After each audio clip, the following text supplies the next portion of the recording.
Hi guys, good morning. Welcome to 7th October 2020 హిందూలోని editorial చూద్దాం. ఈ వీడియోలోకి వెళ్ళబోయే ముందు ఈ వీడియోని మీరు చివరి వరకు చూడండి. నచ్చితే లైక్ చేయండి, షేర్ చేయండి. మీరు ఏదైనా చెప్పాలి అనుకుంటే కింద కామెంట్ రూపంలో తెలియజేయండి. ఇంకా సబ్స్క్రైబ్ అవ్వని వాళ్ళు ఎవరైనా ఉంటే సబ్స్క్రైబ్ అవ్వండి. Thank you very much. దీంతో పాటు ఈ యొక్క కింద డిస్క్రిప్షన్లో ఒక టెలిగ్రామ్ లింక్ అనేది ఇస్తున్నానండి. సో దానివల్ల ఏంటి అంటే ఈ యొక్క హిందూ పేపర్ కావచ్చు, డిఫికల్టీ వర్డ్స్ అనేవి ముందే మీకు అప్డేట్లో వచ్చేస్తే మీకు ముందే నేను అప్లోడ్ చేస్తాను. సో దాంతోపాటు ఈజీగా ఉంటుందని చెప్పేసి నేను ఒక టెలిగ్రామ్ ఛానల్ చేస్తున్నాను. లింక్స్ అనేవి నేను కింద ఇవ్వట్లేదు. ఎవరైనా మీకు ఇవి కావాలి అనుకుంటే కింద డిస్క్రిప్షన్లో ఉన్నటువంటి టెలిగ్రామ్ ఛానల్ లింక్ ద్వారా టెలిగ్రామ్ ఛానల్లో జాయిన్ అవ్వండి. ఇక ఫస్ట్ ఆర్టికల్ వచ్చేసి గ్రేప్స్ ఆఫ్ వ్రాత్. అంటే ఈ యొక్క గ్రేప్స్ అంటే ఏంటి, మనకు ద్రాక్ష అనమాట. అంటే ఈ యొక్క వ్రాత్ అంటే ఏంటంటే కోపం. ఆ కోపం ఏదైతే ఉందో, కోపము, ఆవేశము, ఈ బాధ, ఇవన్నీ కలిపి మనం ఏమంటాం అంటే వ్రాత్ అంటాం అనమాట. సో ఈ వ్రాత్ అనేది దేని గురించి, అంటే ఈ ఆర్టికల్ దేని గురించి చెప్పడం అనేది జరిగింది అంటే, మన రీసెంట్గా యూపీలో ఒక గ్యాంగ్ రేప్ అనేది జరిగిందనమాట. ఈ యొక్క గ్యాంగ్ రేప్కి సంబంధించి ఇప్పుడు ఆ యొక్క సిచ్యువేషన్ని పూర్తిగా మార్చేయాలని చెప్పేసి అక్కడ ఏదైతే యొక్క యోగి ఆదిత్యనాథ్ గవర్నమెంట్ అనేది ప్రయత్నిస్తుందనమాట. అంటే గవర్నమెంట్ మీద ఎటువంటి నింద పడకుండా దాన్ని ఒక కమ్యూనల్గా, మతపరమైనటువంటి అంశంగా చిత్రీకరించాలని చేస్తున్నారనమాట. ఈ యొక్క ఉత్తరప్రదేశ్లో యొక్క హత్రాస్ అనే ఒక అమ్మాయి మీద రేప్ జరిగిందనమాట. సో దానికి సంబంధించి ఈ యొక్క పరిపాలన అనేది ఆయన యొక్క పరిపాలన కాలంలో అంతా కూడా పూర్తిగా మార్చేయాలని చూస్తున్నాడు అనమాట. The Yogi regime is trying to stigmatise legitimate outcry on the Hathras murder. ఈ యొక్క హత్రాస్ మర్డర్కి సంబంధించి యోగి ఆదిత్యనాథ్ రీజైమ్ అంటే ఏంటంటే పరిపాలన, ఆయన పరిపాలన కాలంలో ఉన్నటువంటి పూర్తి యొక్క అంశాన్ని ఆయన ఏం చేస్తున్నాడు, స్టిగ్మటైజ్ చేస్తున్నాడు. స్టిగ్మటైజ్ అంటే ఏంటి అంటే నిరాకరించడం అనమాట. ఏంటి, ఈ యొక్క లెజిస్లేట్ చట్టబద్ధమైనటువంటి ఈ యొక్క ఏదైతే అవుట్ క్రై అనేది బాధ ఏదైతే ఉందో, ఆ యొక్క బాధ అనేది అంటే దాన్ని పూర్తిగా అంటే ఆ బాధ గురించి ఎక్కువగా ఎవరిని కూడా బయట పడనీయకుండా, ఆ అరుపులు అనేవి బయటకు వినపడనీయకుండా వాళ్ళ గొంతు నొక్కేస్తున్నాడు అనమాట. అంటే దానికి సంబంధించి ఎవరు కూడా ఎటువంటి పేపర్ స్టేట్మెంట్ కావచ్చు, యొక్క లీడర్స్ కావచ్చు, రాజకీయ నాయకులు కావచ్చు, లేకపోతే ప్రెస్ రిపోర్టర్లు అనేవాళ్ళు కనీసం ఆ ఫ్యామిలీని చేరుకోవడానికి కూడా అవకాశం లేకుండా పూర్తిగా వాళ్ళని నిర్బంధానికి గురి చేశాడనమాట. సో దానికి సంబంధించిన article, the registration of multiple police cases in Uttar Pradesh on charges of conspiracy and sedition is an incentive, albeit unsurprising, response to the legitimate outrages sparked by the way in which its officials had handled the aftermath of the gang rape and murder of a Dalit girl in a Hathras. అంటే ఇప్పుడు ఈ యొక్క హత్రాస్ అనే యొక్క ఏదైతే ఊర్లో ఒక దళిత అమ్మాయిని అనే దాన్ని రేప్ చేయడం అనేది ఇప్పుడు దానికి సంబంధించినటువంటి మల్టిపుల్ పోలీస్ కేసులు అనేవి రిజిస్టర్ అయ్యాయి అనమాట. సో దానికి సంబంధించి ఈ కుట్రదారులు కావచ్చు, లేకపోతే ఈ యొక్క ప్రేరేపించిన వాళ్ళు, సెడిషన్ అంటే ఏంటంటే ప్రేరేపించడం, ఉత్ప్రేరకాలుగా వాడిన అంటే ప్రేరేపించిన వాళ్ళు ఎవరైతే ఉన్నారో వాళ్ళంతా కూడా ఇదంతా ఏంటంటే చాలా సున్నితమైనటువంటి అంశం అనమాట. అంత సున్నితమైనటువంటి అంశం అయినప్పటికీ ఆల్బైట్ అయినప్పటికీ కూడా అందరినీ ఆశ్చర్యాన్ని కలిగించే విధంగా ఈ యొక్క చట్టబద్ధమైనటువంటి ఏదైతే వాళ్ళ యొక్క అవుట్రేజ్ అనేది బాధ గురించి బయట చెప్పే అంశం ఏదైతే ఉందో, ఆ యొక్క అంశానికి సంబంధించి ఈ యొక్క అఫీషియల్స్ ఎవరైతే ఉన్నారో వాళ్ళు వ్యవహరిస్తున్న వ్యవహార శైలి ఏదైతే ఉందో, ఈ యొక్క గ్యాంగ్ రేప్ సంబంధించినటువంటి తర్వాత పరిస్థితులు, ఆఫ్టర్ మాత్ అంటే ఏంటంటే తర్వాత పరిస్థితులు ఏవైతే ఉన్నాయో చాలా ఏంటంటే ఆశ్చర్య కలిగించే విధంగా ఉన్నాయన్నమాట. The state administration is seeking to convert the outcry and political advocacy into a putative conspiracy to ferment caste discord. అంటే ఇప్పుడు ఈ యొక్క స్టేట్ అడ్మినిస్ట్రేషన్, ఈ యొక్క రాష్ట్ర ప్రభుత్వం ఏదైతే ఉందో, ఆ యొక్క అడ్మినిస్ట్రేషన్ పరిపాలన విధానం ఏదైతే ఉందో, వీళ్ళు ఏంటంటే ఈ యొక్క ఏదైతే అవుట్ క్రై అనేది బాధ కావచ్చు, ఆక్రోషం కావచ్చు, ఆ ఆక్రోషాన్ని వీళ్ళు ఎలా కన్వర్ట్ చేయాలంటారంటే పొలిటికల్ అడ్వైజరీ, అంటే ఏదైతే అడ్వైజరీ అనమాట, అంటే రాజకీయపరమైనటువంటి ఈ యొక్క విభేదానికి సంబంధించి కావచ్చు, దాంతోపాటు ఈ యొక్క కుట్రపూరితమైనటువంటి ఈ యొక్క క్యాస్ట్ డిజార్డర్ ఏదైతే ఉందో, ఈ యొక్క క్యాస్ట్ విధానాన్ని చూపించే విధంగా, ప్రజ్వలింపచేసే విధంగా చేయాలని ఈ యొక్క పరిపాలన వ్యవస్థ అనేది చూస్తుందన్నమాట. There seems to be inadequate recognition that initial attempts to deny that any rape took place and to prevent political leaders and the media from meeting the girl's family pointed to an administrative posture hostile to the doing of complete justice. అంటే ఇప్పుడు ఏదైనా కానీ ఒక ఇన్ఎడ్యుకేట్ అనమాట, అంటే మనకు చూడడానికి ఒక కొన్ని అనివార్యమైనటువంటి అంశాలు కావచ్చు, లేకపోతే సరిపోని అనే అంశాలు ఏవైతే ఒక గుర్తింపు అనేది ఉందన్నమాట. దేనికి సంబంధించి అంటే ఈ యొక్క రేప్ జరిగిన అమ్మాయి ఎవరైతే ఉందో వాళ్ళకి సంబంధించినటువంటి ఈ యొక్క ఆ యొక్క ఏదైతే కుటుంబ సభ్యులు కావచ్చు, లేకపోతే ఆ యొక్క పరిసర ప్రాంతాలు ఏవైతే ఉన్నాయో అక్కడికి ఏ పొలిటికల్ లీడర్ని కావచ్చు, లేకపోతే మీడియా పర్సన్ కావచ్చు, ఆ యొక్క ఫ్యామిలీని కలవడానికి కావచ్చు, ఏవి కూడా చేయనీయట్లేదు అనమాట. సో ఇదంతా కూడా ఈ యొక్క పరిపాలన విధానం మనకు ఈ యొక్క పోస్చర్ అనేది ఈ యొక్క చూస్తే కనుక, వాళ్ళ యొక్క భంగిమ అనేది చూస్తే కనుక పూర్తి విరోధంగా ఉందన్నమాట. దేనికి ఎవరికైనా కానీ అన్యాయం జరిగితే కంప్లీట్ జస్టిస్ జరగడానికి ఏదైతే ఉంటుందో దానికి పూర్తి విరుద్ధంగా ఉంది అనమాట. It was only to be expected that such an attitude would create a backlash against the state government. అంటే ఇప్పుడు మనం ఈ యొక్క అంశాన్ని బట్టి మనం ఏం చెప్పొచ్చు అంటే, ఇలాంటి విధానం ఏదైతే ప్రభుత్వం అనుసరిస్తుందో అది ప్రభుత్వానికి ఎదురు దెబ్బ తగిలే విధంగా ఉంటుందన్నమాట. బ్యాక్లాష్ అంటే ఏంటంటే ఎదురు దెబ్బ తగిలే విధంగా ఉంటుందన్నమాట. The only way to restore its image is to display empathy for the victim and treat protest seeking justice as legitimate. అంటే ఇప్పుడు మనకు సాధారణ పరిస్థితుల్లో సాధారణమైన స్థితి రావాలి అంటే, రీస్టోర్ చేయాలి అంటే, నార్మల్ వేగా ఉండాలి అంటే ఏంటంటే ఈ యొక్క మన దయ చూపించాలి, ఎపతి అనేది చూపించాలి. ఎవరైతే ఆ బాధితులు ఉన్నారో, విక్టిమ్ ఎవరైతే ఉన్నారో, విక్టిమ్ అంటే బాధితులు అనమాట, ఎవరైతే ఉన్నారో వాళ్ళ మీద మనం దయ, ఎపతి అంటే ఏంటి, దయ అనేది చూపించాలా. దాంతోపాటు ఆ యొక్క ప్రొటెస్ట్ ఎవరైతే చేస్తున్నారో ఆ యొక్క జస్టిస్ కోసం పోరాడే వాళ్ళకి చట్టబద్ధంగా వాళ్ళు జస్టిస్ పోరాడే వాళ్ళని ఎవరైతే ఉన్నారో వాళ్ళని ఎటువంటి ఇబ్బంది పెట్టకూడదనమాట. Even though the suspects named by the 19-year-old before her death in a Delhi hospital have been arrested and the FIR includes the charge of gang rape. There are clear signs that the Yogi Aditya government is adopting dubious tactics to prevent what it sees as the crystallization of public opinion against itself. అంటే ఇప్పుడు ఏవైతే కొంతమంది అనుమానితులు అనేవాళ్ళు 19 సంవత్సరాలు వయసు కలిగినటువంటి కొంతమంది వాళ్ళు ఎవరైతే ఉన్నారో ఆ దళిత అమ్మాయి ఢిల్లీ హాస్పిటల్లో చనిపోక ముందుకే వాళ్ళ మీద FIR ఫైల్ చేయడం జరిగింది. దాంతోపాటు వాళ్ళని రేప్ చేసిన వాళ్ళని అరెస్ట్ చేయడం కూడా జరిగిందనమాట. కానీ ఇప్పుడు ఈ యొక్క యోగి ఆదిత్యనాథ్ యొక్క ఏదైతే సైగలు ఏవైతే ఉన్నాయో ఈ యొక్క కొంతవరకు ఆయన అడాప్షన్ అనమాట. అంటే కొన్ని అంటే డ్యూబియస్ అనమాట. అంటే డ్యూబియస్ అంటే ఏంటంటే సంశయాత్మకమైనటువంటి, అనుమానాస్పదమైనటువంటి కొన్ని అంటే వ్యూహాలని ఆయన దత్తత తీసుకుంటున్నాడు. అడాప్టింగ్ అంటే దత్తత తీసుకుంటున్నాడు అనమాట. దేనికోసం ఈ యొక్క పబ్లిక్ ఒపీనియన్ ఏదైతే ఉందో ఈ యొక్క కేసుకు సంబంధించి ఈ యొక్క పబ్లిక్ యొక్క విధానాన్ని క్రిస్టలైజేషన్ మార్చాలా, దాన్ని అంటే ఘటీకరించాలన్నమాట. అంటే ద్రవరూపం నుంచి అంటే ఆ యొక్క పరిస్థితిని మార్చేసే విధంగా చెయ్యాలని చెప్పేసి ఆయన కొంతవరకు ఆ యొక్క విధానం అనేది ఉందన్నమాట. Recognizing that the formation of an sitter did not help undo the damage to the government's image, the chief minister recommended a CBI investigation. అంటే ఇప్పుడు ఈ యొక్క ఏదైతే ఈ యొక్క ఫార్మేషన్ సంబంధించి సిట్ అనే దాన్ని ఒకదాన్ని ఏర్పాటు చేశారు. ఈ కేసుకు సంబంధించి ఒక సిట్ విధానాన్ని ఫామ్ చేశారనమాట. సో ఆ సిట్ విధానం మాత్రం ఎటువంటి ఈ యొక్క ఉపయోగం ఉండదన్నమాట, గవర్నమెంట్కి ఎటువంటి సహాయకారిగా ఉండదన్నమాట.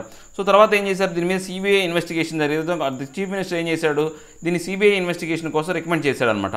However even that came across as a move to fob off any adverse order from the Allahabad High Court which has taken sumoto cognizance of the matter. అంటే ఏది ఏమైనప్పటికీ కూడా ఈ యొక్క ఏదైతే పూర్తిగా ఈ యొక్క మూవ్ ఆఫ్ అనమాట, ఈ యొక్క అంశాన్ని అన్నింటినీ కూడా ఈ యొక్క వివాదాస్పద అడ్వర్సరీ ఆర్డర్స్ అనమాట, ఇవన్నీ వివాదాస్పదమైనటువంటి అంశాలన్నీ కూడా ఈ అలహాబాద్ కోర్ట్ అనేది ఇప్పుడు హ్యాండిల్ చేస్తుంది అనమాట. దాన్ని సుమోటోగా ఈ యొక్క సుమోటో కాగ్నిజెన్స్గా తీసుకుంది. అంటే సుమోటో కాగ్నిజెన్స్ అంటే ఏంటంటే ఎవరు కూడా మనం కేసు ఒకడు పోయి మనం కేసు ఫైల్ చేయాల్సిన అవసరం లేదు. కోర్టులు వాటికే అవే ఒక కేసుని తీసుకునే అధికారం ఉంటుంది అనమాట. ఆ అధికారాన్ని మనం సుమోటో కాగ్నిజెన్స్ అని అంటాం అనమాట. ఇప్పుడు ఏంది అలహాబాద్ కోర్టు అనేది దాని మీద ఒక సుమోటో కాగ్నిజెన్స్ తనకే తానే ఈ యొక్క కేసుని విచారించడం మొదలుపెట్టింది అనమాట. Remarks by senior police officers to the effect that there was no evidence of rape, citing the absence of semen in a swabs taken for forensic analysis, indicated an official reluctant to acknowledge the gang rape part of the offence. అంటే ఇప్పుడు ఈ యొక్క senior police ఆఫీసర్లు వాళ్ళ యొక్క effective ప్రకారం వాళ్ళు చెప్పిన దాని ప్రకారం ఏంటంటే అక్కడ ఎవిడెన్స్ ఏమీ లేదు, రేప్ జరిగినట్టు ఎటువంటి ఎవిడెన్స్ అనేది లేదు. అక్కడ పూర్తిగా ఏంటంటే మతపరమైనటువంటి అంశంతోనే అమ్మాయిని చంపారని చెప్పే విధంగా అక్కడ రేప్ జరగలేదు. ఎందుకంటే వాళ్ళు ఏవైతే ఫోరెన్సిక్ అనాలిసిస్లో వాళ్ళు కొన్ని స్వాబ్స్ అనేవి తీసుకుంటారనమాట. అంటే ఆ యొక్క అమ్మాయి దేహం నుంచి కొన్ని ఏవైతే ఉన్నాయో కొన్ని చిన్న చిన్న స్వాబ్స్ లాంటి అంటే ఏవైనా కానీ ఆ ద్రవాలకు సంబంధించినటువంటి వాటిలో తీసుకుంటే దాంట్లో సెమెన్ అనేది లేదన్నమాట. అంటే పురుషుల యొక్క సెక్సువల్ ఏదైతే ఉందో ఆ లిక్విడ్ అనేది లేదు, సెమెన్ అనేది లేకుండా పోయిందనమాట.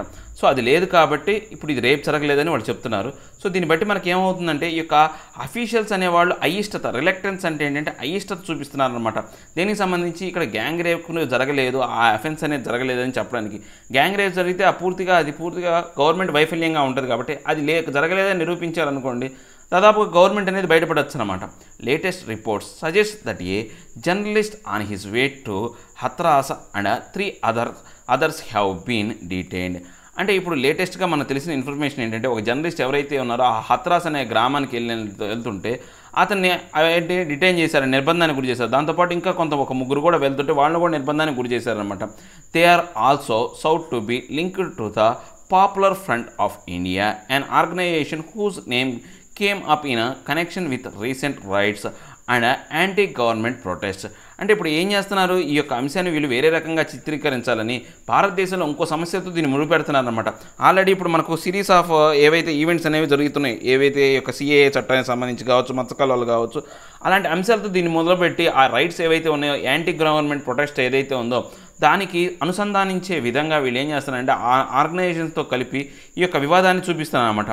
This raises the suspicion of an attempt to control the narrative by restoring to a template of identifying members of a communal organization as alleged conspirators and investigators of violence. అంటే ఇప్పుడు ఈ యొక్క ఏదైతే ఉందో రోజుకి ఏంటంటే ఈ యొక్క అనుమానాన్ని రైజ్ చేసే అంటే ప్రేరేపించే విధంగా పెంచే విధంగా ఉందన్నమాట. దీనికి సంబంధించి ఈ యొక్క కేసుని ఎలా వివరిస్తున్నారు, నరేట్ చేస్తున్నారు కావచ్చు. సో ఆ యొక్క ఐడెంటిఫైయింగ్ మెంబర్స్ అనేవాళ్ళు ఆ కమ్యూనల్ ఆర్గనైజేషన్ని ఐడెంటిఫై చేసి ఆ కమ్యూనల్ ఎవరైతే వాళ్ళని కాన్స్పిరేటర్గా అంటే వివాదాస్పదమైనటువంటి వ్యక్తులుగాను, తర్వాత ఆ యొక్క ఏవైతే ఇన్వెస్టిగేటర్ ఆఫ్ వైలెన్స్ వాళ్ళందరూ కూడా ఆ యొక్క ఏదైతే హింసకు వాళ్ళు ఎవరైతే ఉన్నారో ఇన్స్టిగేటర్స్ అనమాట, అంటే ప్రేరేపకాలుగా ఉన్నారు అని చెప్పే విధంగా ఈ కేసు అనేది మార్చాలని చూస్తున్నాను అనమాట. The template includes the use of penal provisions are relating to sedition and conspiracy and the projection of a theory that all protests and political activity against it constitute a plot to overthrow the government. అంటే ఇప్పుడు ఈ యొక్క template అనేది మనం కనుక చూస్తే ఈ యొక్క రిలేటింగ్ టు సెడిషన్ అనమాట, అంటే ఉత్ప్రేరకంగాను ఈ యొక్క కాన్స్పిరసీ అంటే ఈ యొక్క వివాదాస్పదమైనటువంటి అంశం ఏదైతే ఉందో, ఈ యొక్క థియరీ ఏదైతే ఈ యొక్క పొలిటికల్ యాక్టివిటీ కావచ్చు, ఈ యొక్క ప్రొటెస్ట్ కావచ్చు, ఇవన్నీ కూడా ఏంటి అంటే ఇప్పుడు పూర్తిగా గవర్నమెంట్ రిపోర్ట్ని ఓవర్త్రో అనమాట, కూలదోసే విధంగా ఉన్నాయన్నమాట. A responsive government would have endeavoured to extend a healing touch, reassure the victims and reverse its a wrath for the offenders. అంటే ఇప్పుడు యొక్క రెస్పాన్సివ్ గవర్నమెంట్ అంటే ఏంటి అంటే మనం ఏదైతే ఉందో ఏదైనా ప్రభుత్వం అనేది మనకు బాధ్యతాయుతంగా ఉండాలి అంటే వాళ్ళు ఏం చేయాలా, ఇప్పుడు ఏదైతే ఈ యొక్క హీలింగ్ ఏదైతే ఉందో హీలింగ్ టచ్ అనేది అంటే ఈ పుండును మాన్చడానికి సంబంధించినటువంటి ఏవైతే అంశాలు అనేవి పూర్తిగా వాళ్ళు ఒక ప్రయత్నం చేసే విధంగా ఎండివర్డ్ అంటే ప్రయత్నం అనేది జరగాలన్నమాట. ఈ యొక్క ఏదైతే ఈ యొక్క విక్టిమ్స్ ఎవరైతే ఉన్నారో వాళ్ళకి నమ్మకాన్ని రీఎష్యూరెన్స్ అంటే వాళ్ళకి నమ్మకాన్ని కలిగించే విధంగా ఉండాలా. దాంతోపాటు ఈ యొక్క ఏదైతే కోపం ఏదైతే ఉందో ఆ యొక్క అఫెండర్స్ ఎవరైతే ఉన్నారో అంటే ఆ తప్పు చేసిన వాళ్ళ మీద ఆ కోపాన్ని కరెక్ట్గా చూపించి వాళ్ళకి శిక్ష పడే విధంగా చూడాలి. Instead the Adityanath government is focusing on blaming political leaders, pressuring the victims family and preventing the emergence of a united voice against sexual violence attacks on the marginalized communities and the devastating effect an unregenerate caste hierarchy has on society.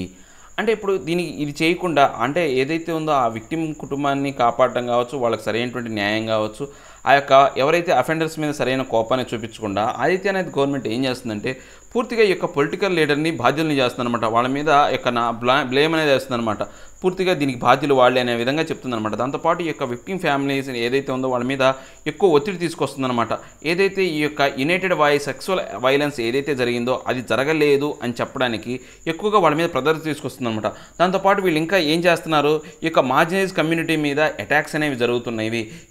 అవన్నీ కూడా ఈ యొక్క devastating effects లాగా ఉన్నాయి. ఏదైతే మన భారతదేశంలో అంటే ఈ యొక్క అన్రీజనరేటెడ్ అంటే పూర్తిగా ముగిసిపోని ఈ యొక్క క్యాస్ట్ హైరార్కీ ఏదైతే ఈ సొసైటీలో ఉందో అలాంటి విధానం వల్లనే ఇప్పుడున్న పరిస్థితులు అనేవి ఇలాంటి పరిస్థితి అనేది తలెత్తిందని చెప్పడానికి ఆయన ఎక్కువగా మొగ్గు చూపుతున్నాడు. ఎక్కువగా ఆయన యొక్క విధానాలను అనేవి అనుసరించే విధంగా ఉన్నాయన్నమాట. సో ఏం లేదండి, ఈ మధ్యకాలంలో జరిగినటువంటి యొక్క హత్రా విలేజ్లో జరిగినటువంటి ఆ యొక్క ఏదైతే ఇక 19 సంవత్సరాలు అంటే 18 సంవత్సరాలు అయినటువంటి ఆ యొక్క గాల్ మీద ఏదైతే రేప్ జరిగిందో, ఆ రేప్ని ఏంటంటే రేప్ కాదు, అది ఇక కమ్యూనల్ వైలెన్స్ కింద దాన్ని చూపించాలని చూస్తారనమాట. సో ఆ యొక్క రేప్ అని కనుక జరిగితే ప్రభుత్వ వైఫల్యం ఉంటుంది. కమ్యూనల్ వైలెన్స్ అంటే ఎప్పటి నుంచో జరుగుతుంది. ఈ మధ్యకాలంలో ఉత్తరప్రదేశ్లో మనం చూసిన సిఏఏ చట్టం మీద యొక్క అగెనిస్ట్ అవన్నీ దాంతో కలిపి ఈ యొక్క కేసును పక్కదోవ పట్టించాలని చెప్పేసి అక్కడ ఉన్న ప్రభుత్వం అనేది చేస్తుందన్నమాట. అది సరైనటువంటి విధానం కాదు. యాక్చువల్గా ఏం చేయాలి, ఆ యొక్క ఎవరైతే బాధితులు ఉన్నారో ఆ బాధింపబడ్డ వాళ్ళకి న్యాయం చేసే విధంగాను, ఎవరైతే తప్పు చేశారో వాళ్ళకి శిక్ష పడే విధంగా చర్యలు తీసుకోవాల్సింది పోయి ప్రభుత్వం ఇలాంటివన్నీ చేస్తూ ఉంది. ఇది సరైనటువంటి అంశం కాదని చెప్తున్నారన్నమాట. ఇక నెక్స్ట్ ఆర్టికల్ వచ్చేసి వ్యాంక్విషింగ్ వైరసెస్. అంటే వ్యాంక్విషింగ్ వైరసెస్ అంటే వైరస్ని నాశనం చేయటం అనమాట. ఏదైనా కానీ మనం ఒక వైరస్ని నాశనం చేయటం. వ్యాంక్విషిస్ అంటే కరెక్ట్ మీనింగ్ అంటే పూర్తిగా ఓటమి పొందడం అనమాట. ఇక్కడ మనం వైరస్ల గురించి మాట్లాడుకుంటున్నాం కాబట్టి పూర్తిగా నాశనం చేయడం అనమాట. The Nobel prize for medicine is an inspiration to researchers working on SARS-CoV-2. అంటే ఇప్పుడు ఇక నోబెల్ ప్రైజ్ అనేది మెడిసిన్ మీద అంటే రీసెంట్గా అనౌన్స్ చేశారన్నమాట. ఆ యొక్క రిలీజ్ చేసినటువంటి ఈ యొక్క అనౌన్స్మెంట్ అనేది చాలా వరకు ప్రోత్సాహకాన్ని కలిగించే విధంగా ఉందన్నమాట. ఎవరికి ప్రోత్సాహం కలిగించే విధంగా ఉందంటే ఈ యొక్క SARS-CoV-2 వైరస్ మీద ఎవరైతే పరిశోధనలు చేస్తున్నారో ఆ సైంటిస్టులకి, ఆ శాస్త్రవేత్తలకి ఎవరైతే ఉన్నారో వాళ్ళకి అంటే ప్రోత్సాహాన్ని ఇచ్చే విధంగా ఉందన్నమాట.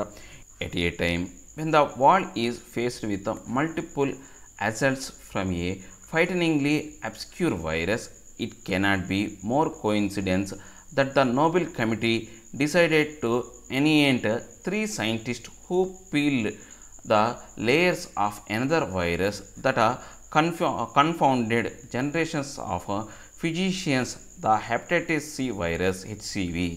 అంటే ఇప్పుడు ఏంటి ఈ ప్రపంచం అంతా కూడా రకరకాలైనటువంటి దాడులు అనేవి ఏవైతే ఉన్నాయో ఈ యొక్క అంటే భయానకమైనటువంటి ఈ యొక్క వైరస్ సంబంధించినటువంటి ఏవైతే ఉన్నాయో అంటే అంత తేలిగ్గా అర్థం కాని అబ్స్క్యూర్ అంటే ఎంత తేలిగ్గా అర్థం కాని వైరస్ సంబంధించిన దాడులు అనేవి మన మీద ఎక్కువ జరుగుతున్నాయి అన్నమాట. సో ఇప్పుడు అది కోయిన్సిడెన్స్ అయితే కాదు. ఇప్పుడు ఈ నోబెల్ కమిటీకి సంబంధించినటువంటి ఏదైతే అభిషేకించిన ఏంటంటే ఒక 3 శాస్త్రవేత్తలకి ఈ యొక్క నోబెల్ ప్రైజ్ని కట్టబెట్టారనమాట. ఈ యొక్క నోబెల్ ప్రైజ్తో వాళ్ళని అభిషేకించారనమాట. ఏంటంటే అభిషేకం అనమాట.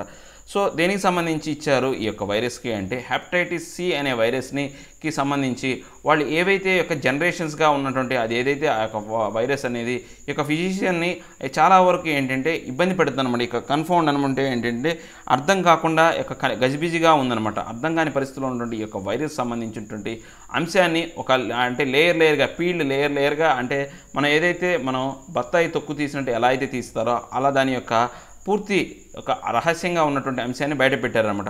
సో దానికి సంబంధించి వీళ్ళకి నోబెల్ ప్రైజ్ అనేది ఇవ్వడం జరిగిందనమాట. The 2020 Nobel prize in physiology or medicine to Harvey J Alter, Michael Houghton and Charles M Rice is a stout endorsement of years of work that went towards identifying one of the world's greatest scourges. అంటే ఇప్పుడు ఏంటి ఈ యొక్క medicine సంబంధించి 2020 అంటే physiology కావచ్చు medicine సంబంధించినటువంటి యొక్క నోబెల్ ప్రైజ్ అనేది 2020 సంబంధించిన నోబెల్ ప్రైజ్ అనేది హార్వే జే ఆల్టర్కి, తర్వాత మైకెల్ హాగ్స్టన్ అనే అతనికి, దాంతోపాటు చార్లెస్ ఎం రైస్ అనే ముగ్గురికి ఇవ్వటం అనేది అంటే స్టౌట్ అంటే దృఢమైనటువంటి యొక్క ఆమోదాన్ని తెలిపే విధంగా ఉందన్నమాట. వీళ్ళు సంవత్సరాల తరబడి వీళ్ళు ఏదైతే ఈ యొక్క ఐడెంటిఫికేషన్ కోసం ఆ యొక్క వైరస్ సంబంధించి సంవత్సరాల తరబడి వాళ్ళు ఏదైతే కృషి చేశారో ఆ యొక్క శాపం ఏదైతే ఉందో మన ప్రపంచం మొత్తానికి ఓ పెద్ద శాపంలాగా ఉన్న దాని మీద వాళ్ళు చేసినటువంటి కృషికి ప్రతిఫలంగా ఇచ్చారనమాట. But to see it a shorn of the context it is couched in would be to miss the largest point to purpose it could serve.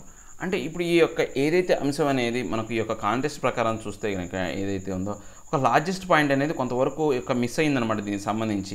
So ఏదైతే గత కొంతకాలంగా యొక్క మిస్ అయిన యొక్క ఆరోగ్య విధానంలో మిస్ అయినటువంటి లేకపోతే ఈ యొక్క వైరస్ సంబంధించిన అంశాలు ఏవైతే మిస్ అయినాయో ఆ యొక్క అంశాలన్నీ కూడా ఇప్పుడు నెరవేరాయి అనమాట. Choosing researchers who went after A pathogen and succeeded in unwrapping the whole puzzle at a time when others are fighting fatigue in a daily battle against the SARS-CoV-2 virus is also a hat tip to the virologists and geneticists burning the midnight oil for over 9 months now. అంటే ఇప్పుడు మనం కనుక చూస్తే ఈ యొక్క researchers ఎవరైతే ఉన్నారో అంటే ఈ యొక్క ప్యాథోజన్ మీద ఈ సూక్ష్మక్రిముల మీద ఎవరైతే రీసెర్చ్ చేశారో వాళ్ళు సక్సెస్ అయ్యారు. సో ఇప్పుడు ఈ యొక్క సక్సెస్ అయ్యేది ఎలా సక్సెస్ అయ్యారు? ఇంతవరకు ఒక పజిల్ లాగా తికమక పెట్టే అంశంలాగా అర్థం కాని యొక్క అంశంలాగా ఉన్నదాన్ని వాళ్ళు ఏంటి పూర్తిగా దాన్ని వివరించారనమాట. సో ఎలాంటి టైంలో వివరించారంటే ఈ యొక్క ప్రపంచం మొత్తం కూడా చాలా వరకు నీరసించిపోయింది, ఫ్యాటిగ్ అంటే అలసిపోయిందనమాట. దీనికి సంబంధించి డైలీ బ్యాటిల్ ఎగినంటే ఈ కోవిడ్-19 కోవిడ్-19 కావచ్చు, SARS-CoV-2 వైరస్ సంబంధించి యుద్ధం చేస్తుందన్నమాట. ఈ యొక్క యుద్ధం చేసే టైంలో ఈ యొక్క వైరస్ను కనిపెట్టడం ఏదైతే వీళ్ళకి కొంతవరకు ఈ యొక్క వైరాలజిస్ట్ కావచ్చు, నెక్స్ట్ జెనెటిసిస్ట్ ఎవరైతే ఉన్నారో వాళ్ళకు కొంతవరకు ఉపకారం కలిగించే విధంగా ఉంది. దాంతోపాటు ఈ వైరాలజిస్ట్ కావచ్చు, జెనెటిసిస్ట్ కావచ్చు ఇప్పుడు అంటే నిరంతరాయంగా పనిచేస్తున్నారనమాట. అంటే మిడ్ నైట్ ఆయిల్ అంటే burning the mid night oil అంటే ఏంటంటే ఆగకుండా ఎవరైతే పని చేస్తారో అలాంటి వాళ్ళందరూ అంటే రాత్రిపూట కూడా మేలుకొని పనిచేసే వాళ్ళని ఏమంటారంటే burning the mid night oil అంటారు. అంటే burning the mid night oil అంటే లైట్ వెలుగుతూ ఉంటుంది కాబట్టి అంటే రాత్రిపూట వాడు పని చేస్తారన్న మీనింగ్ అనమాట. అది ఒక ఫ్రేజల్ వెర్బ్ అనమాట. సో ఎవరైతే అలా పని చేస్తున్నారో వాళ్ళందరికీ సంబంధించి ఏది గత 9 నెలలుగా పనిచేస్తున్నారనమాట. అలాంటి వాళ్ళకు కూడా అంటే అలాంటి పరిస్థితుల్లో వీళ్ళు కనిపెట్టారనమాట. ఇలాంటి కష్టమైనటువంటి పరిస్థితుల్లోనే ఇలాంటి వైరస్ దానికి సంబంధించిన దాన్ని కనిపెట్టారనమాట. The accolades went to the 3 for identifying the viral origin of hepatitis C. అంటే ఇప్పుడు ఈ యొక్క ఏదైతే ఉందో ఈ ప్రశంసలు ఏవైతే ఉన్నాయో ఈ యొక్క అంత క్రెడిట్ అంతా కూడా ఈ యొక్క ఈ యొక్క ముగ్గురు ఎవరైతే ఉన్నారో వాళ్ళ యొక్క సైంటిస్టులు మాత్రమే చెందాలి. వీళ్ళు ఏంటి అంటే ఆ యొక్క హెపటైటిస్ సి యొక్క వైరస్ యొక్క ఆరిజిన్ అనేదాన్ని అదని పుట్టుకనేదాన్ని కనిపెట్టారనమాట. Their work the Nobel statement said characterised this form of hepatitis to be a distinct clinical entry caused by the RNA virus of flavivirus family now known as HCV.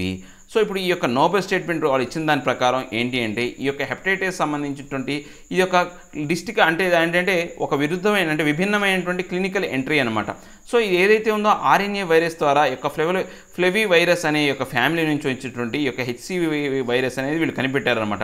In fact it was for the discovery of hepatitis B virus and the development of the first generation HBV vaccine that Baruch Blumberg whom the young Alter collaborated with was awarded the 1976 medicine Nobel. అంటే యాక్చువల్గా ఏంటంటే ఈ యొక్క HBV అనమాట hepatitis బికి సంబంధించినటువంటి ఈ యొక్క వైరస్ని కనిపెట్టి దాని తర్వాత ఆ యొక్క వైరస్ ద్వారా కొంత వ్యాక్సిన్ అనేది ఆ యొక్క ఉపయోగం అంటే ఆ యొక్క వైరస్ను ఉపయోగించుకొని ఆ పరిశోధనను ఉపయోగించుకొని వ్యాక్సిన్ డెవలప్మెంట్ అనేది చేశారనమాట. సో ఎవరు చేశారు అంటే ఈ యొక్క బ్రూచ్ బ్లంబర్గ్ అనే అతను దీనికి సంబంధించినటువంటి యొక్క వ్యాక్సిన్ కనుగొన్నాడు అనమాట. సో అతనే దీనికి సంబంధించినటువంటి పూర్తిగా ఆ కాలంలో పూర్తిగా మార్పులు చేసి 1976లో యొక్క మెడిసిన్ సంబంధించి నోబెల్ ప్రైజ్ కూడా అతను సంపాదించాడు అనమాట. అంటే హెచ్బివి వైరస్కే కాకుండా ఇప్పుడు హెచ్సివి వైరస్కి కూడా మనకు నోబెల్ ప్రైజ్ అనేది ఇచ్చారనమాట.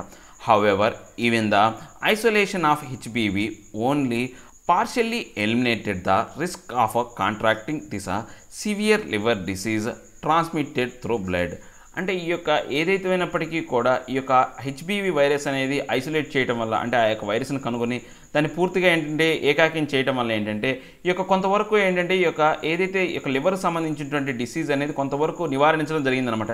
యాక్చువల్గా ఈ యొక్క హెచ్బివి వైరస్ అనేది బ్లడ్ ద్వారా మనకు ట్రాన్స్మిట్ అవుతుంది అనమాట. బ్లడ్ ద్వారా ట్రాన్స్మిట్ అవ్వడం అంటే ఏంటంటే ఎప్పుడైనా మనం బ్లడ్ బ్యాంకుల ద్వారా మన బ్లడ్ అనేది వేరే వాళ్ళకి ఎక్కించాలనుకోండి ఆ తీసుకున్న వ్యక్తికి కనుక హెపటైటిస్ బి ఉంటే కనుక ఆ యొక్క వ్యాధి అనేది ట్రాన్స్మిట్ అవుతుంది అనమాట ఈ యొక్క ఎక్కించుకున్న వ్యక్తికి కూడా.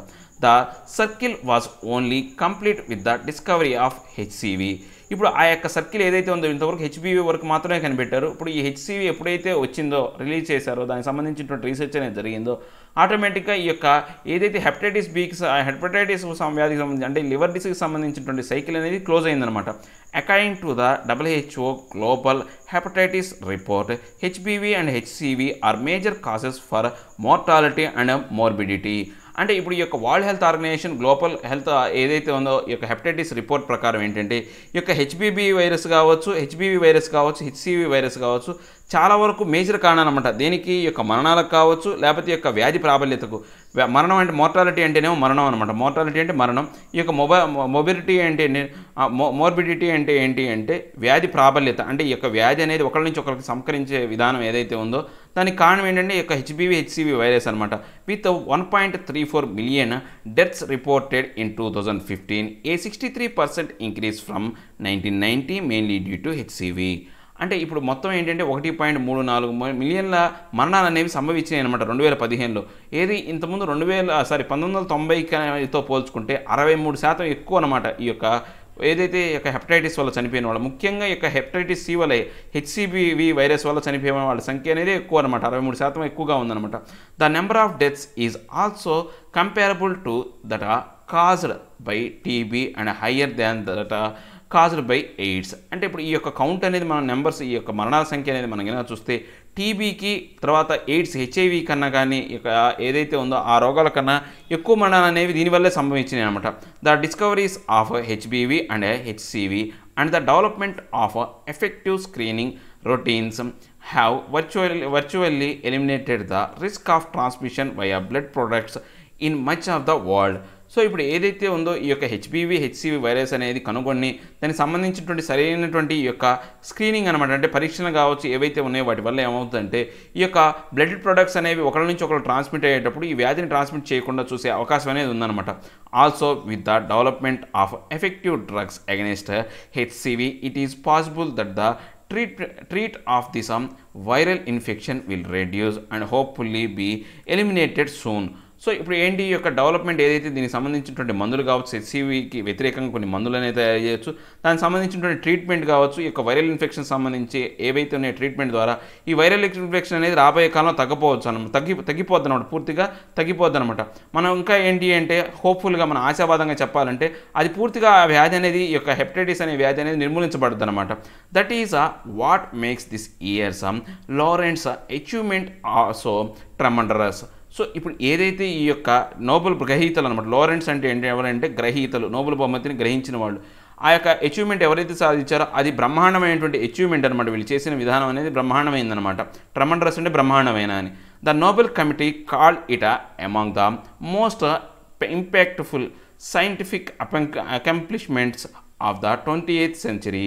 అంటే ఇప్పుడు ఏదైతే ఈ యొక్క నోబెల్ కమిటీ అనేది ఈ యొక్క ఏదైతే అంశం ఏదైతే ఉందో వీళ్ళు కనిపెట్టినటువంటి ఈ యొక్క రీసెర్చ్ ఏదైతే ఉందో ఇది అంటే పరిజ్ఞాన సైంటిఫిక్ పరంగా చూడాలంటే ఈ యొక్క ఏదైతే అంశం ఏదైతే ఉందో దాన్ని చూస్తే కనుక ఈ యొక్క 21వ సెంచరీలోనే మొత్తంలోని ఈ 20th centuryలోనే చాలా గొప్పదైనటువంటి ఒక పరిశోధన లేకపోతే ఒక గొప్పదైనటువంటి ఈ యొక్క కనుగొన్నటువంటి అంశం అని చెప్తున్నారనమాట. In true lineage of the Nobel prices for medicine, their identification represents milestone achievements that have revolutionized medicine and substantially improved human health. అంటే ఇప్పుడు ఈ యొక్క అంశం ఏదైతే ఉందో నోబెల్ ప్రైజ్కి సంబంధించినటువంటి యొక్క మెడిసిన్ కావచ్చు, వీళ్ళు తయారు చేసిన మెడిసిన్ కావచ్చు, సో ఏవైతే యొక్క రిఫరెన్స్ కావచ్చు, చాలా వరకు మనం అధిగమించాల్సినటువంటి మైలురాళ్ళు అనేవి వాటిని చేరుకున్నాం అనమాట. సో దీనివల్ల ఏమవుతుందంటే మనకు రివల్యూషన్ అనమాట, అంటే పూర్తిగా ఏంటి అంటే ఒక రెవల్యూషన్ ఏదైతే ఉందో పూర్తి మార్పు అనేది మెడిసిన్ సంబంధించి కావచ్చు, దాంతోపాటు హ్యూమన్కి సంబంధించినటువంటి ఆరోగ్యం అంటే మానవుల యొక్క ఆరోగ్యానికి సంబంధించినటువంటి పూర్తి మార్పు అనేది వచ్చిందన్నమాట. రెవల్యూషనరీగా వచ్చిందనమాట. ఒక పూర్తి అంటే ఒక యుద్ధం లాగానో ఒక తిరుగుబాటు లాగా జరిగిందనమాట. The Trump of the humanity over the pathogens that debilitate and kill men and women is certainly a singular achievement that is worth celebrating, and showcasing this achievement will send a deeply inspiring message at a time when another virus is holding the world to ransom. అంటే ఇప్పుడు ఈ యొక్క Trump అంటే ఏంటంటే విజయం అనమాట. ఈ యొక్క విజయం ఏదైతే ఉందో అది దేని మీద విజయం సాధించిందంటే ఈ యొక్క మానవత్వం మీద, హ్యుమానిటీ మీద పూర్తిగా విజయం అనేది సాధించిందనమాట. సో ఇంకా ఏంటి అంటే ఈ యొక్క వైరస్ ఏదైతే ఉందో చాలా వరకు ఏంటి అంటే ఈ యొక్క ప్యాథోజన్ సూక్ష్మక్రిమి ఏదైతే ఉందో అది చాలా వరకు దుర్భరంగా పైన పరిస్థితుల్ని ఏర్పాటు చేసింది. దాంతోపాటు చాలామంది ఆడామగాళ్ళ యొక్క మరణాలకు కారణం అవుతుందన్నమాట, మరణానికి పూర్తిగా కారణం అవుతుందన్నమాట. సో ఇప్పుడు ఇది ఏంటి అంటే మనం చెప్పాలి అంటే ఇది ఒక సర్టెన్లీ ఒక సింగులర్, ఒక చిన్న అంటే సింగులర్ అనమాట. ఒక్క విజయం మాత్రం, ఇది ఏకైక విజయం మాత్రం ఇప్పటివరకు ఈ యొక్క వైరస్కి సంబంధించి ప్యాథోజన్ సంబంధించి చేసిన దాంట్లో మనం సెలబ్రేట్ చేసుకునేదానికి ఒక్క విజయమే ఇది, పూర్తి విజయం కాదు. ఎందుకంటే మనం ఈ యొక్క విజయాన్ని మనం చూడాలి అంటే ఇప్పుడు ప్రపంచం అంతా కూడా ఒక మెసేజ్ అంటే చాలా వరకు ఇబ్బందికరమైనటువంటి వైరస్కి సంబంధించినటువంటి భయంకరమైనటువంటి యొక్క ఏదైతే ఫలితాలు అనేవి మనం చూస్తున్నాం. అంటే ర్యాన్సాన్స్ అంటే ఏంటంటే ఫలితాలు అనమాట, వాళ్ళంతా కూడా ఒక భయంకరమైనటువంటి ఫలితాలు చూస్తుంది. అలాంటి సమయంలో మనం ఈ యొక్క వైరస్కి ఏదైతే ఉందో మందు కనిపెట్టడం అనేది కొంతవరకు ఒక విజయం, ఒకటి ఏకైక విజయం అనమాట. కానీ ఇలాంటి విజయాలనేవి ఎక్కువగా సాధించినప్పుడు మాత్రమే ఈ యొక్క ప్రపంచం ఏదైతే దీనివల్ల బాధింపబడుతుందో, ఈ యొక్క ప్రతిఫలం పొందుతుందో, ఆ ప్రతిఫలాల నుంచి మనం బయటపడవచ్చు అనమాట. ఈ యొక్క వ్యాధి వల్ల కావచ్చు, లేకపోతే ఈ యొక్క వ్యాధి వల్ల జరిగే యొక్క నష్టం నుంచి మనం బయటపడాలి అంటే ఇలాంటి పరిశోధనలు అనేవి ఎక్కువ జరగాల. ఇలాంటి మందులు కావచ్చు, రీసెర్చ్లు అనేవి ఎక్కువగా జరిపి ఎక్కువగా ఈ యొక్క డ్రగ్స్ కావచ్చు, లేకపోతే దీనికి సంబంధించినటువంటి వ్యాక్సిన్లు అనేవి ఎక్కువగా కనిపెట్టాలని చెప్తున్నాను అనమాట.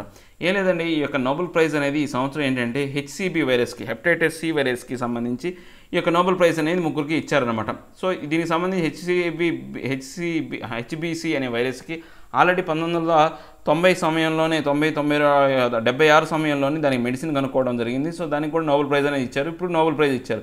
ఇది ఎలాంటి సమయంలో ఇచ్చారంటే ప్రపంచం మొత్తం SARS-CoV-2 అనే వైరస్తో విపరీతంగా బాధపడుతుందన్నమాట. అలాంటి సమయంలో ఇలా దీని మీద నోబెల్ అంటే వీళ్ళు కనిపెట్టడం కావచ్చు, వైరస్ని కనిపెట్టడం కావచ్చు, దానికి సంబంధించి నోబెల్ ప్రైజ్ ఇవ్వడం అనేది ఇప్పుడు ఎవరైతే ఈ యొక్క SARS-CoV-2 రీసెర్చ్ చేస్తున్నారో వాళ్ళకి కొంతవరకు ప్రోత్సాహకాన్ని కలిగించే విధంగా, ఉత్సాహకాన్ని కలిగించే విధంగా ఉంటుందన్నమాట. సో ఇది ఒక్క విజయం మాత్రమే. ఇలాంటి విజయాలన్నీ మనం అనేక సాధించాలా. ఈ ప్యాథోజన్కి సంబంధించినటువంటి మనం జాగ్రత్త చర్యలు తీసుకొని వాటి నాశనానికి చూస్తూ మానవీయమైనటువంటి అభివృద్ధిని సాధించాలి, హ్యుమానిటీ అనే దాన్ని సాధించాలి అని చెప్తున్నాను అనమాట. సో ఇవండి ఈరోజు నా హిందూలో అంటూ ఆర్టికల్ ఎక్స్ప్లెనేషన్. నా ఎక్స్ప్లెనేషన్ మీకు నచ్చే ఉంటుంది అనుకుంటున్నాను. నచ్చితే లైక్ చేయండి, షేర్ చేయండి.